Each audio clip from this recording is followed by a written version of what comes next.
Welcome to the Personal Development Mastery Podcast. I am Agi Keramidas and my mission is to inspire you to rise up, grow, stand out and take action towards the next level of your life. I am interviewing leaders, influencers, entrepreneurs, authors, exceptional people who can and will inspire you to improve your life. Tune in for 2 episodes each week, every Monday and Thursday. In today's show, it is my pleasure to speak with Lenny Richardson. Lenny, you graduated from Penn State University in the United States with a bachelor's in criminology. And even though your goal was to attend law school, at the last minute you decided against it. After college, you became a licensed real estate agent in Virginia, and you currently also own a Facebook advertising and marketing agency. You are an avid philosophy enthusiast, a fitness lover, and a learner with an endless level of curiosity. Lenny, welcome to Personal Development Mastery. I'm delighted to speak with you today. Thank you so much for having me on, Agi. Thank you so much. It's my pleasure. Lenny, let me start with your journey. So, from criminology and law to marketing and real estate, what's the turning point there? What happened? It's weird. I feel like in college you kind of jump in, and this is at least true for me. I had no idea what I wanted to do.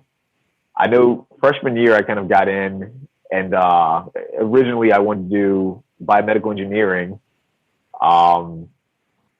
Sort of thought about how my life would be long term if I stuck through with that career choice.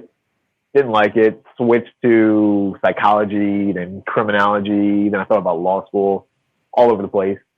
I think I sort of kind of got into marketing towards the end of college. Just because I had a website for college students about, it was sort of a self-development type website, but it was also teaching things about finance, how to do better in interviews, just skills I thought college students wanted and needed, but weren't really taught in college.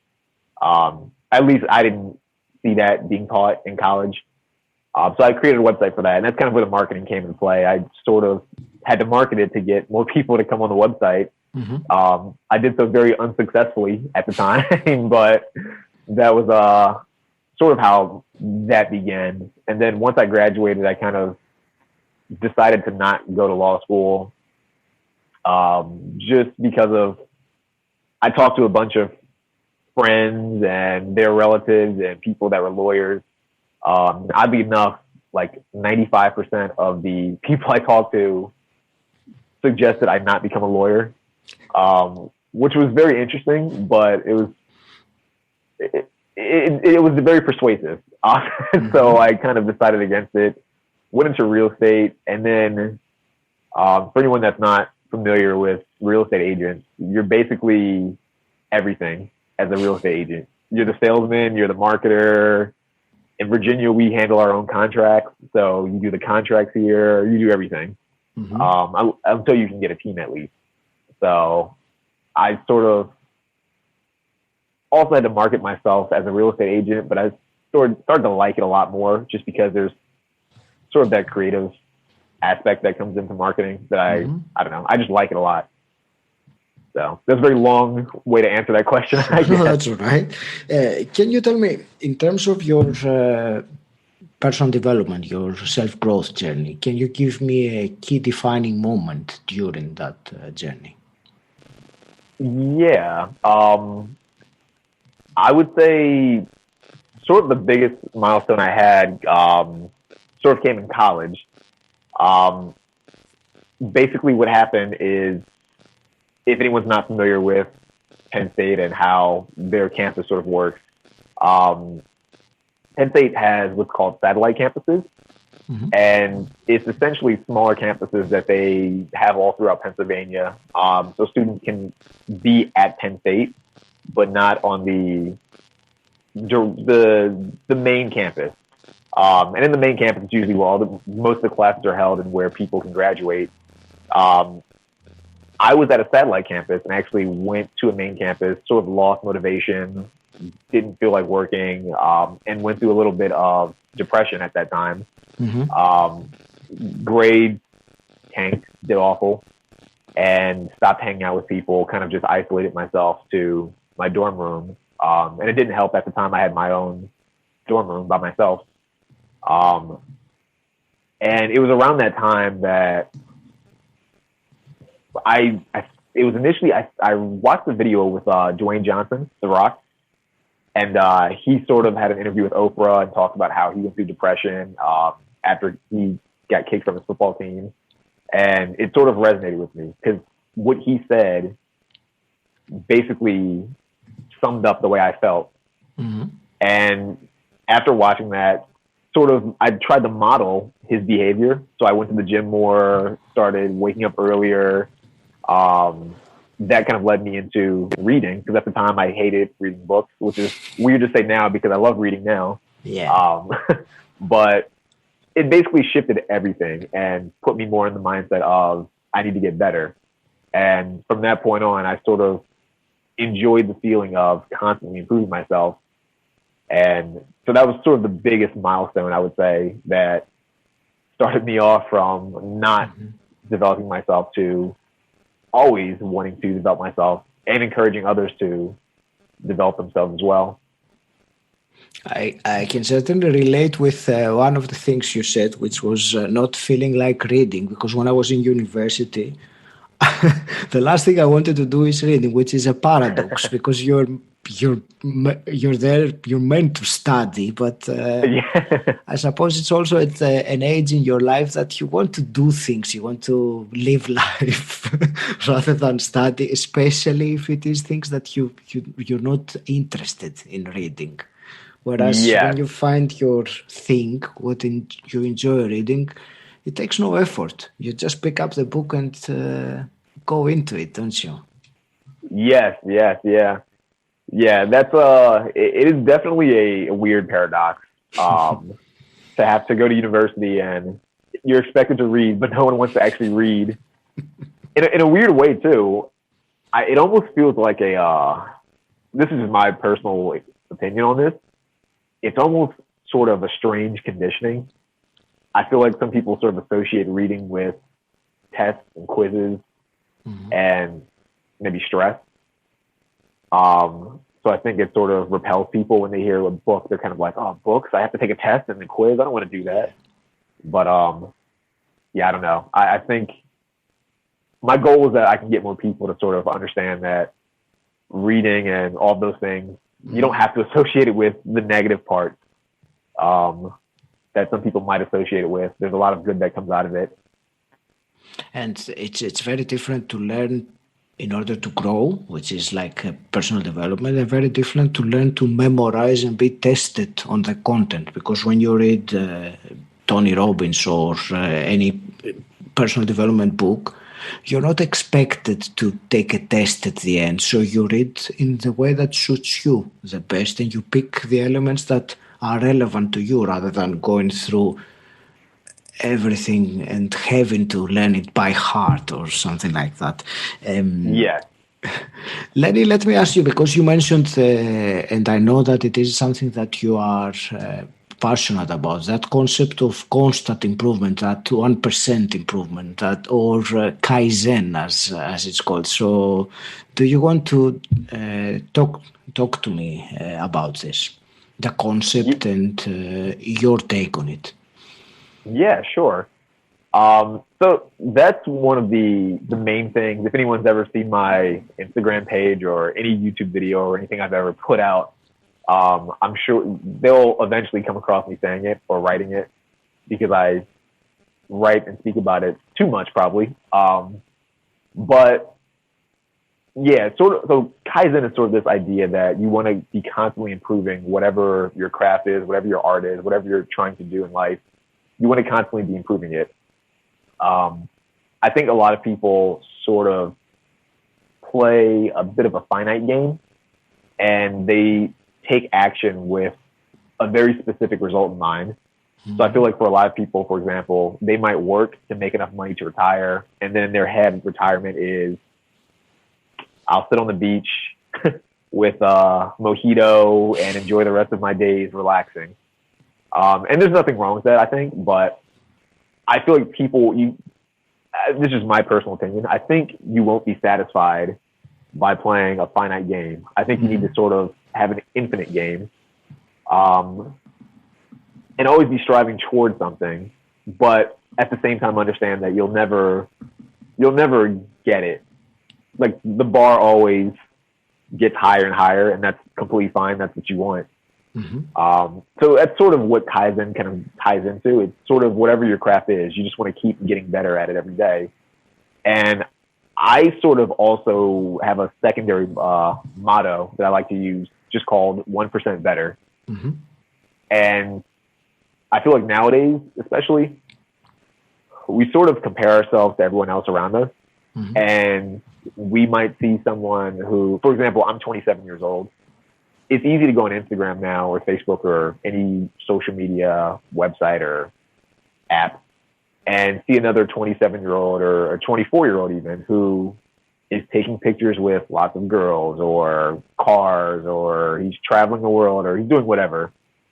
And you sort of feel bad about it because you think, well, I should be where he's at because he's younger than me or the exact same age. And therefore, I must be doing something wrong in my life to not be where he is. And my idea with that is, it really doesn't matter what everyone else is doing as long as you're improving yourself. And for you to improve, you don't have to be improving by leaps and bounds every single day. You know, some people, I've had many people that reached out to me because I read a lot, and they'll say, what do you suggest I do if I want to read more? Because they'll say, you know, I'm trying to read a chapter. I can't read a chapter a day. It's okay. You don't have to read a chapter. You can just read a page. But a page is too hard. That's fine. Just read one paragraph. A paragraph's still too hard. Just read one sentence then. You just get 1% better. You do it a little bit at a time.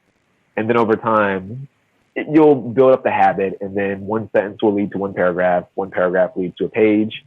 And then one page leads to, you know, a chapter. And there are some people out there who can read a whole book in a single day, but so my thing is basically, don't have the expectation that you need to go big in a single setting. You just take it step by step. And part of that also comes down to, don't compare yourself to everyone around you, because you don't really know what work they put into their life. And even if they say they didn't put that much work in, you don't know if they're lying, or you know, what they might consider to not be work might have actually been a lot of work for someone else's standard. It's too difficult to really determine what's actually happening. So instead of thinking about it, don't worry about other people. Focus on constant improvement. Focus on Kaizen and being 1% better. And that's the thing with small improvement. It is a long-term game. It's not something that you do instantly and have results. But for me, the important thing is to carry on, keep the momentum going, because the more you keep on doing it, and little by little, it's like a snowball effect. Before you know it, it becomes so massive, and all of a sudden, you don't realize what has happened, and the results that you see are massive compared to earlier on. It's like a compounding effect. And you reminded me of that phrase that when you said about to start with the sentence and then go to the paragraph and then to the page. It's like a phrase that says that the man who moves a mountain begins by carrying away small stones. No one starts by moving the whole mountain. You build up to it. And of course, what you said about comparing, and I actually want to discuss this a little bit more with you. It's I call it comparisonitis. It's the medical term. It's something, especially with social media today. It's very common and very unfortunate. And you said about 27 or 24, but even at early ages, the teenagers today have even more serious issue because you maybe can handle it a little bit better. I certainly can cope with it because when I grew up, we didn't have social media, so that shows my age. But someone who is a teenager and sees others that achieve or look or they perceive that they look better, they have serious psychological issues. So what are your thoughts on the social media situation and comparing? Just go a little bit deeper and tell me what you think. Yeah. So me personally, this is I both love and hate social media. I do love the parts of it that allow humans to kind of stay connected with someone. For example, you're in England. I'm in the US. This is amazing that we can connect through the internet, through social media, through podcasting. I actually had a conversation with someone not too long ago. He's in Australia. So at some point, there's probably a good chance I'll plan a trip to Australia to hang out with him. Mm-hmm. So that's the good side of social media. I think the bad side is this. I think for a lot of people, they are always stuck in this. We're always trying to sort of keep up with the Joneses, is the expression, or make ourselves look better to please everyone else. Mm-hmm. And I think social media sort of, it takes that emotion, that feeling of comparison, and I think it ramps it up 10 times, if not 100 times. I think for children, it's probably the worst because I think when you're in high school, that's sort of that phase where you really start to kind of, you get a sense of your own value based on everyone else around you. Yeah. So maybe you're the guy in school and you see your buddy, he gets his first girlfriend, or maybe you're a female and she gets her boyfriend or her girlfriend or his boyfriend, whatever. Mm-hmm. And you think to yourself, well, I don't have that. Therefore, I'm inadequate or inferior, or there's something wrong with me. And in the past, I think it's bad enough when it's just one school and maybe it's just your core group of friends and you feel bad amongst 5 people or 6 people. Social media, I think, adds a new challenge because the same 14-year-old who maybe 2 decades ago might just compare himself to 5 people, mm-hmm. he's now comparing himself to 500 people or 5,000 people, depending on how deep on social media he is. Mm-hmm. And it also hurts when, you know, you might be 14 years old. You might not live in a very wealthy neighborhood, or, you know, you might not have all the social status that you want.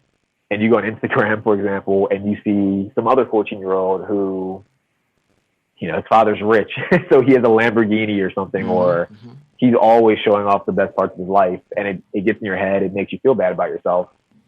So, yeah, my thing is really, I think people really should just not compare, because it just, like I said, it's too difficult to really know what someone's feeling or what they're thinking. And it's easy to focus on what makes us feel bad. And that sort of distorts reality, mm-hmm. I would say. Mm-hmm. You know, it's easy to see someone who either is rich or is putting on a show to look rich. And you might neglect the fact that this person might not be rich at all. They might just be putting on this whole show for validation from everyone else. They might be in a worse off situation than you, but you'll never know because you're focusing on, you know, what makes you feel bad and basically you're focusing on them posturing for everyone else. Mm-hmm. So yeah, that's sort of why I hate and love social media. It has sort of it's a double-edged sword. Absolutely. Yeah. You can be injured severely if you don't use it carefully. Lenny, let's talk about something else. It's something that you said that you would like to talk about, and that was the topic of eudaimonia, which I told you when you mentioned that to me, because I told you that because I am Greek, it put me on the spot, because it is a concept that I should know well, because it's an old concept by Aristotle in ancient Greece. And to be honest, it was a concept that I was not very much familiar with. So you gave me some incentive to do some studying and brush up my ancient Greek philosophy and things like that. So, do you want to explain, first of all, what draws you into that concept, and anything else that you want to discuss about it? Sure. So I sort of stumbled upon the concept of eudaimonia in college, kind of when I was going through, I'll call it my bout of depression. Once I sort of tried to make myself better and improve myself, I spent a lot of time at the library. Actually, so just to kind of give a little bit more background, it was a very it was a very rough 2 years at this point in my life. I went through depression a little bit when it was my junior year of college, transferred to main campus. Went through a bit of depression just because my belief is that I didn't have any goals, and that's what led to the depression. There was really nothing I was working for. Started to read more and exercise, got kicked out of college, which was, that didn't help the depression. Sort of got kicked out, but decided to live on campus for the most part. I lived in an apartment off campus, but still basically in the town where the university is. I didn't go back home. And just worked a lot of odd jobs at that point, like Walmart, movie theater, gas station, just to pay rent. Yeah. And when I wasn't working, I went to the library and just studied. And that was because I couldn't go to college. Couldn't take classes. But part of it at the time was I didn't have money, and I figured, how do I make money? How do I improve myself more? Went to the library. I don't really know how I got into it, but started getting deeper into philosophy. I think just because philosophy kind of taught me to question things. And for whatever reason, just questioning everything, it helped me think a lot more. It just resonated with me. So I couldn't tell you which book or which books kind of brought eudaimonia up, but eventually stumbled upon eudaimonia, and it clicked with me because at the time I was trying to improve myself, and eudaimonia was this concept of, I've seen different translations of it, but like flourishing, the good life, a fulfilling life. And so basically in eudaimonia, for anyone listening that's not familiar with it, it's broken down into health, wealth, and I think it's sometimes 4 that I see, but basically health, wealth, and relationships. And sometimes there's a 4th one that kind of gets thrown on, and it's happiness. And as I read more about it, that made sense to me. And I sort of looked around, and the people that I felt weren't fulfilled were either missing one of these things, or all these things, or a combination of these 3 things. And so that sort of became my model for myself. And then once I followed it, I realized that I became a lot happier following those 3 things. But I also felt that it was one of those messages that a lot of us don't get in the modern age. And conceptually, it's very simple. Be healthy, have some money. You don't want to be poor, because if you live in poverty, that usually makes you unhappy. And have good relationships. It sounds very simple, but I think most people do not follow it.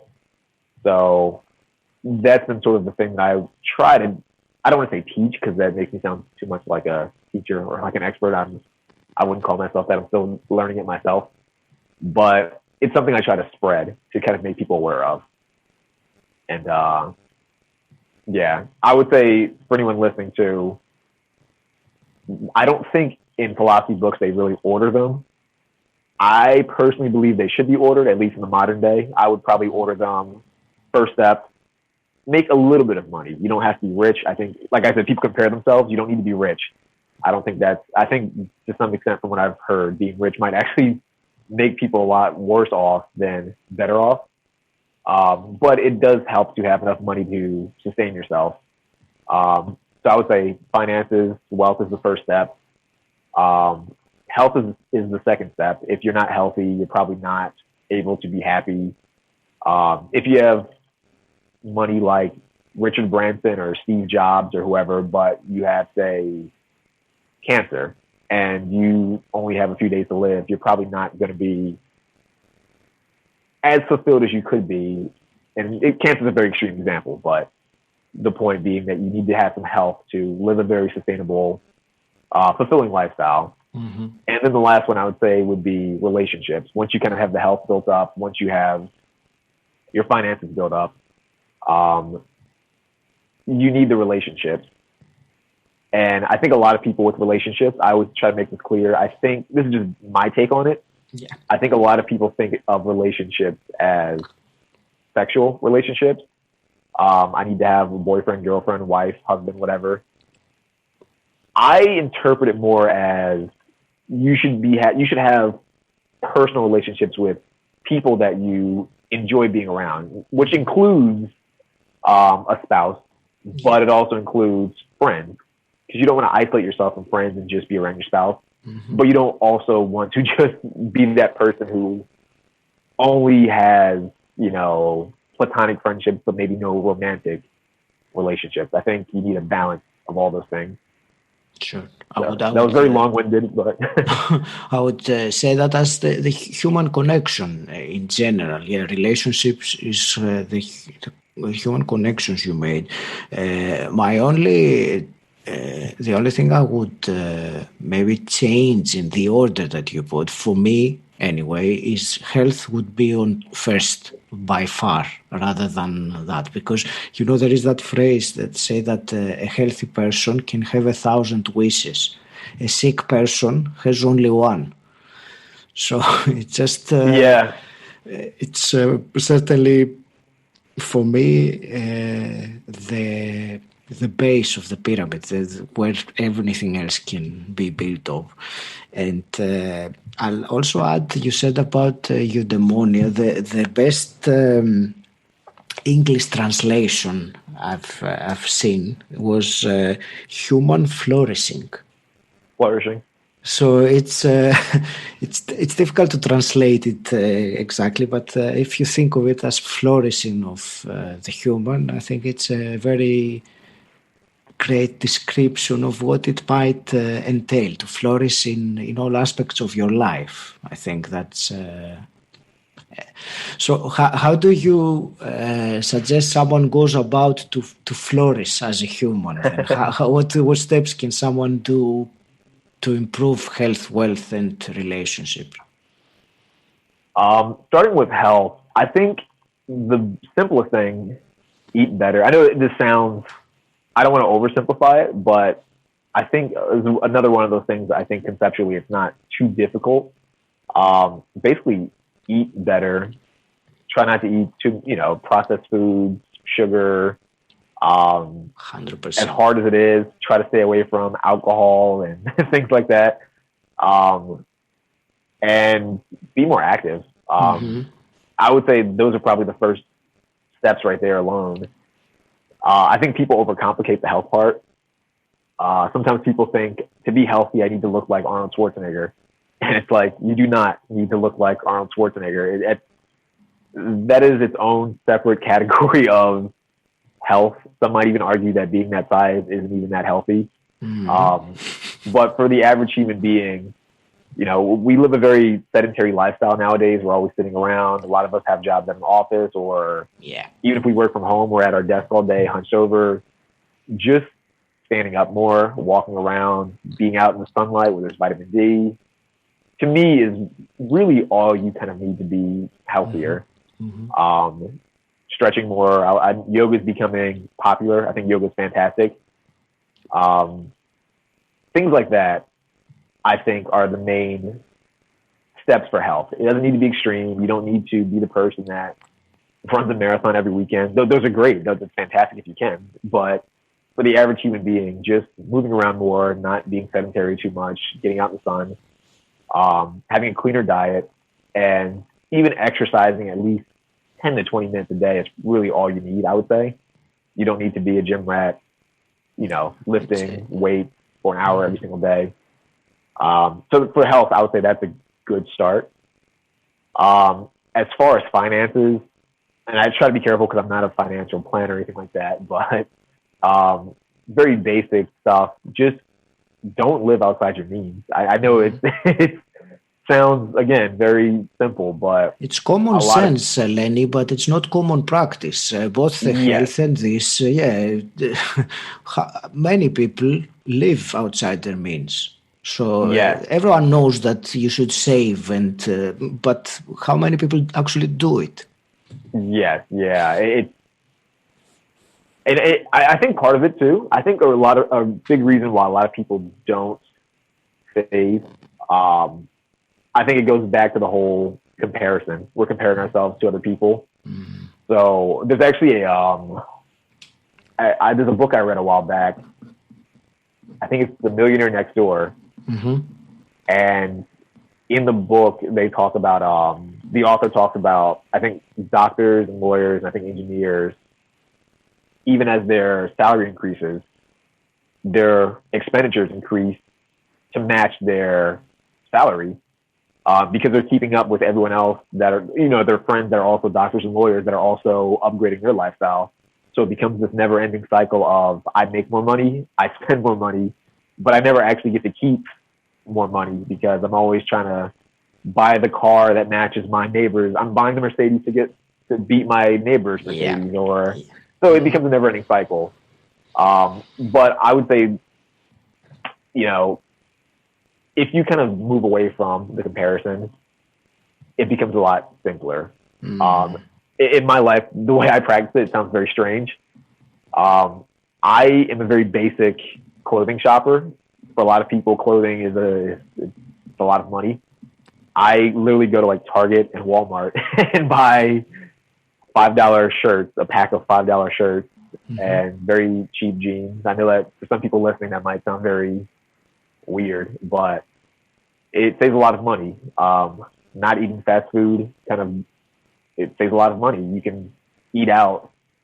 I know people who eat out every single day, and you spend if you eat out for one meal, $10 a day, you do that 5 days a week, you've spent $50. $50 could have easily been reinvested into, not to get too deep into the finances, but a Roth IRA or an investment account. So on the finance side, maybe people listening, don't compare yourself too much. Don't really worry about what your neighbor has compared to what you have. Save money. I think Richest Man in Babylon, very simple rule: take 10% of what you earn, stash it away. I think, if anything, that's probably one of the best things anyone can do to keep it very simple. Yeah. And as far as relationships, I'm sorry. No, carry on. I was going to say, as far as relationships, make more of an effort to be around people. I think at least what I kind of see, a lot of people now, at least this is more so my age group. I can't speak for other age groups, but what I see a lot is people don't want to make that first move. And, they don't want to reach out and say, hey, do you want to go to this event with me? Do you want to do this with me? They don't really want to make a plan to reach out to their friends or make new friends.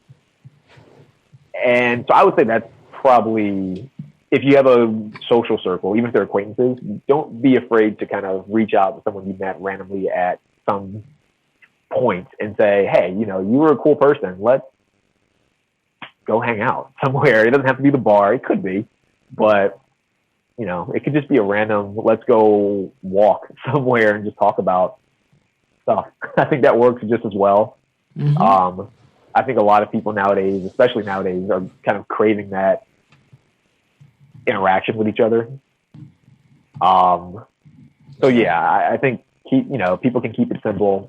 Just ask people to hang out. If you're out somewhere in public, don't be afraid to talk to the stranger next to you. In my experience, they won't bite. They're not.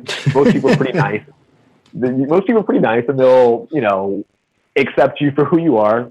At least in my experience.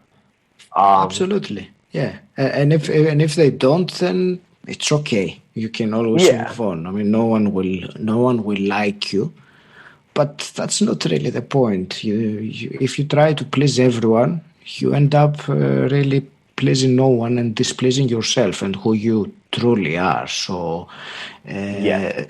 this was really, I think, solid, simple advice for, and I'm certain that many people who listen to this will say, "Oh, yeah, I know about that. I've heard about that, but I don't do it." So it's great always to reinforce the message. And I was noting earlier, you mentioned the richest man in Babylon. That little book, I think, is for me one of the best, if not the best, simple little book about how to manage finances and wealth. It's a very small book, but it has all the principles that I think everyone who has became wealthy has Yes. used, and it's dated like thousands of years ago. Lenny, I would like to ask you also some quick fire questions to finish up with this podcast. So, first of all, tell me, what does the term personal development mean to you? I would say to me, personal development is just constantly improving yourself, always getting better than who you were the day before. Mm-hmm. That'd be the most general way I would say I would define it. Sure. Is And there it's a deeper layer to that? I would say you want to develop yourself in full. So you want to develop yourself mentally and physically. I would say is kind of the something I would add on to it. So read more, try to learn more from other people and from other sources. Stay healthy, stay active. Don't become too sedentary in the modern day. Awesome. And let's say you could go back in time and meet your 18 or 17-year-old self. What's the one piece of advice you'd give him? That's a great question.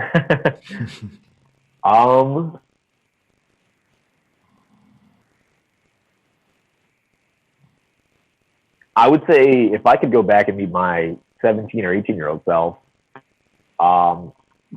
get out of your comfort zone, I would say would be a big one.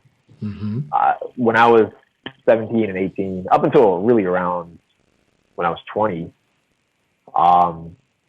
I stayed very deep in the comfort zone. In anything that slightly seemed like a challenge, I would not do.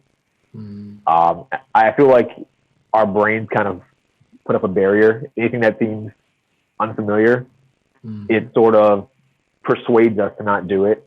It shows us all the reasons why we might fail without kind of giving us insight into the benefit. So you might want to be the person that goes to the gym. Oh, well, the bar might fall on you. It's too heavy. You'll look foolish. You'll look dumb. It's like those things could happen. The reality is that no one cares. No one's paying attention, and you can get healthier and you can feel better. There could be an event, you might in your head say, I want to go to that event, but it seems uncomfortable. It's too far. It's too expensive. People might judge me. It could be a scam. It could be a waste of time and money.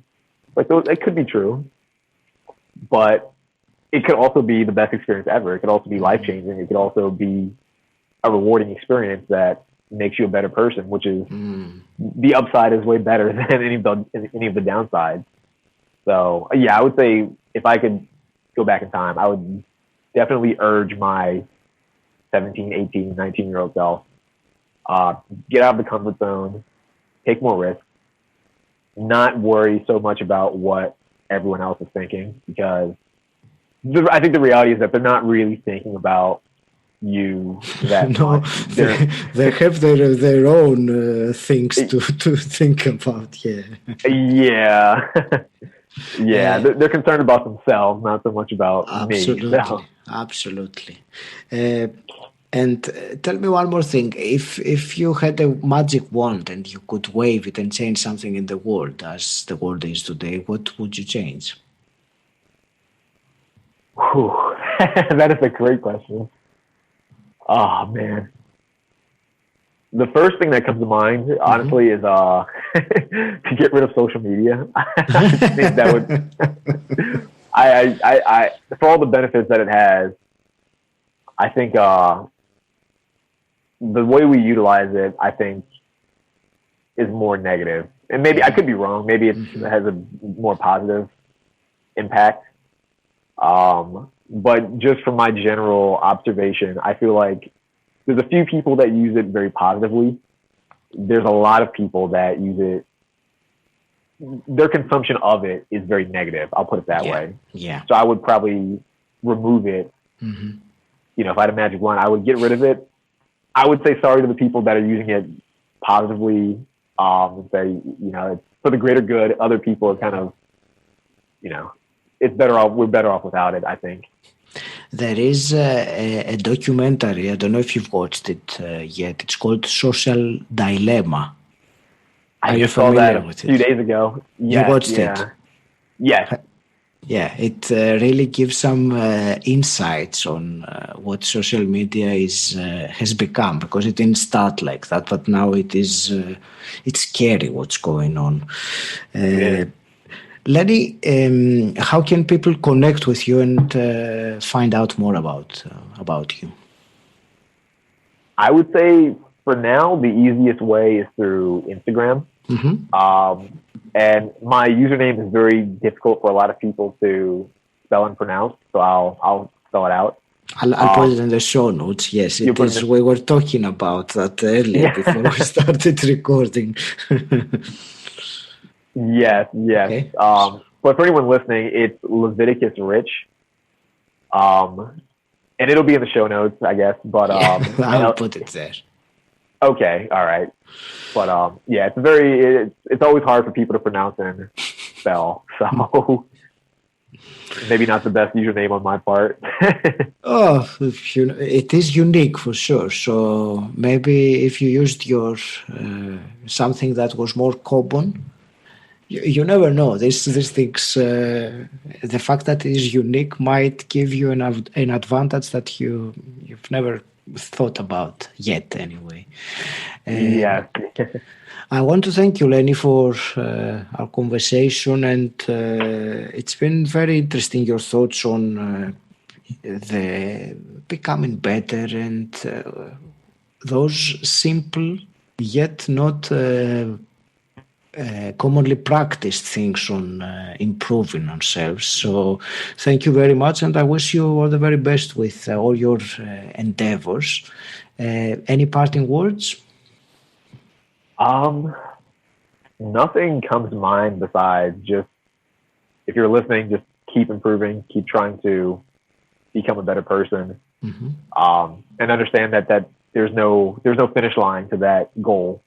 It's an infinite game. Thank you for listening. Please take a moment to subscribe and review Personal Development Mastery on Apple Podcasts, and also share this podcast with someone who you think will benefit from it. If you want to gain access to exclusive content while supporting this podcast, then become my patron. The link is in the show notes, or you can type bit.ly/pdmpad.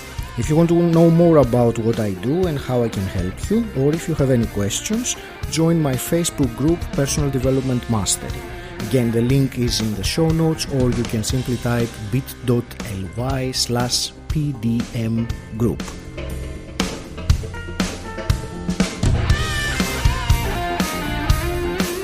And until next time, stand out, don't fit in.